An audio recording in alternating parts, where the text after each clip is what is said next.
স্নেকের জুতা, স্নেকের চামড়া। কেমন এই বেটা এই মক্কেলটা ধর, মক্কেলটা ধর। হ্যাঁ ভাই হ্যাঁ ভাইয়া, কি অবস্থা? জুতাটার প্রাইস কত বলবো? ভাই আপনার সেই চয়েস ভাইয়া। ভাইয়া এটা অরিজিনাল রাসেল ভাইপার চামড়া দিয়ে তৈরি, ইন্দোনেশিয়া থেকে ইম্পোর্ট করা ভাইয়া। এটা ভাই আপনার সেই লেভেলে মানাইবো ভাই। না বুঝতে পারছি, প্রাইস কত বলবো এটা? ভাই প্রাইস ভাই 15,000 টাকা আছে, আপনি 1,000 টাকা কম 14,000 টাকা দিয়েন ভাই। আপনার চয়েস ভালো ভাই। ভাই এত টাকা নিয়ে বকিনি আপনি আর কোয়েন না কথা। ভাই ভাই হ্যাঁ ভাইয়া, আমার বোর জন্য ভাই জুতাটা আমার চয়েস হয়েছে ভাই। ভাই এটা তো ভাই সেই লেভেলের একটা জুতা। এটা হরিণের চামড়া দিয়া কি করলা? অরিজিনাল।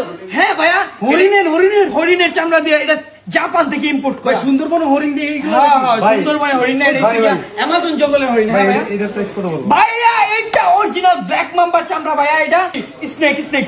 আচ্ছা আচ্ছা ভাই প্রাইস কত বলবো এটা? ভাই এটা তো 12,000 আছে, আপনি একটু ছোট করে কই দিই, ভাই। 9,000 টাকা দিন ভাই। ভাই এত টাকা আমার সামর্থ্য না, আমি 1,000 টাকা দিতে পারবো।